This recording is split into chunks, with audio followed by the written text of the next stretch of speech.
আজকে 25শে বৈশাখ, কবিগুরু রবীন্দ্রনাথের জন্মদিন। তো ওনাকে প্রণাম জানাই। গুড মর্নিং সকলকে, আশা করি তোমরা বিন্দাস আছো, ভালো রয়েছো, সুস্থ রয়েছো। তো আজকে 25শে বৈশাখ, কবিগুরু রবীন্দ্রনাথ ঠাকুরের জন্মদিন। আর আমার পেছনে দেখতে পাচ্ছ হয়তো টিভি চলছে, যেহেতু আমাদের আজকে নতুন সরকারের শপথ গ্রহণ অনুষ্ঠান। সে কারণে আমিও দেখছি, মাও দেখছে শপথ গ্রহণ অনুষ্ঠান। তো আজকে যেহেতু 25শে বৈশাখ, যখন ছোট ছিলাম, ইভেন যখন আমি ব্লগিং শুরু করেছিলাম, তোমরা হয়তো দেখতে যে আমরা বাড়িতেই, আমি, দাদু, মা, বাড়িতে লোকজন আসতো, সবাই মিলে একটা ঘরোয়া অনুষ্ঠান হলেও একটা করতাম। তো এখন সবাই এত ব্যস্ত হয়ে যাচ্ছে যে ওই মানে 25শে বৈশাখটা পালনটাই হয় না। মানে ওই ছোট ছোট পাড়াতে ছোট ছোট স্টেজ করে যে অনুষ্ঠানগুলো হয়ই না। আর আমরা বাড়িতে তিনজনে মিলে করতেই পারি একটা ঘরোয়া অনুষ্ঠান, কিন্তু সেখানে একটা কিন্তু আছে। সেটা হচ্ছে আমার বাবার আজকে জ্বর হয়েছে, বৃষ্টিতে ভিজেছে, কাল থেকে খুব জ্বর, বাড়িতেই রয়েছে, এখন শুয়ে রয়েছে। মানে কালকে তো কম্বল টম্বল মুড়ি দিয়ে ঘুমিয়েছে, ওষুধ খেয়েছে যদিও, প্যারাসিটামল। আজকে বেরোয়নি। তো মা এখন রান্না বান্না করছে। তো আজকে মা তো তোমাদের একটা গান শোনাবেই, আর আমিও চেষ্টা করব কিছু একটা পারফর্ম করার রবীন্দ্রনাথ ঠাকুরের উদ্দেশ্যে।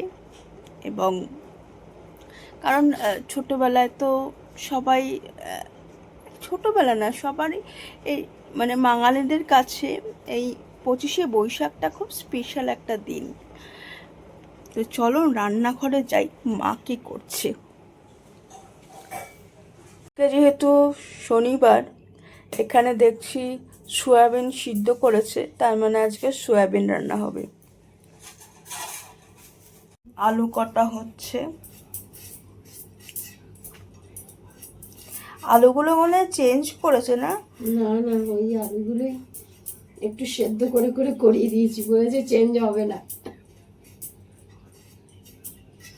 ও, বুঝেছিস, ওই জন্য একটুখানি গরম জলে ভাপিয়ে নিয়ে তারপরে করি। তোমার মাঝখানটা চুলের একদম ফাঁকা হয়ে গেছে। আমার চুল কোনোদিনই ছিল না সামনে। তো এখন এটা হচ্ছে সয়াবিনটা, নিরামিষ সয়াবিন হচ্ছে আজকে। আজকেও সকালবেলা চা বিস্কুট খাচ্ছি, আজকেও খুব চা খেতে ইচ্ছা করছিল, সেই জন্য চা বিস্কুট খাচ্ছে এখন। তো আর টিভি চলছে, এখন খবর দেখছি আর চা বিস্কুট খাচ্ছি। ব্রেকফাস্ট আমার কলা আর দুটো পাউরুটি।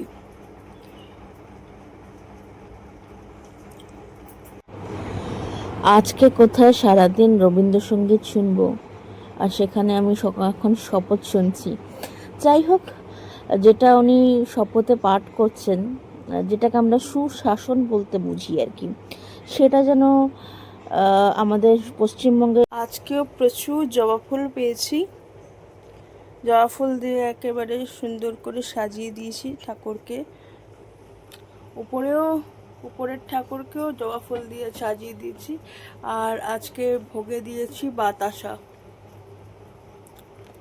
লাঞ্চ মেনু ভাত, পাট পাতার বড়া, এখানে সয়াবিনের তরকারি আর চাটনি, আমের চাটনি। এই হচ্ছে আজকের লাঞ্চ মেনু। আজকে যেহেতু শনিবার, নিরামিষ। ভালোবাসি এই সুরে, কাছে দূরে, জলে স্থলে বাজাই, বাজায় বাঁশি ভালোবাসি। তো তোমাদের ভিডিওর শুরুতেই বললাম যে আজকে রবীন্দ্র জয়ন্তীতে কিছু করার চেষ্টা করব। তো সঞ্চয়িতা নিয়ে বসেছি সন্ধেবেলা, প্র্যাকটিসও করছিলাম।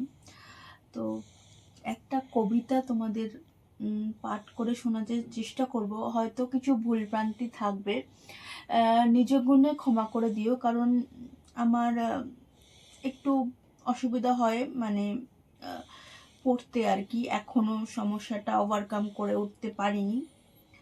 তো যদি কিছু ভুল করি তাহলে প্লিজ আমাকে একটু ক্ষমা করে নিও।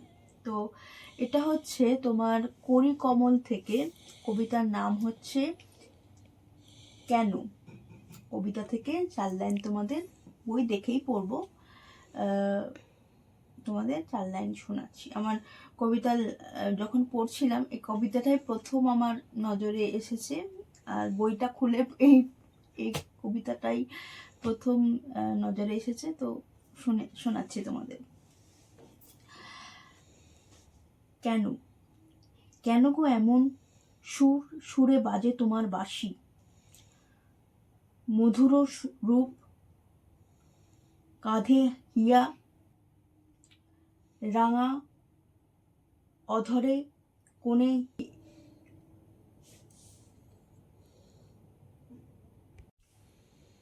হেরি মধু হাসি, পুলকে যৌবন কেন ওঠে বিকাশিয়া।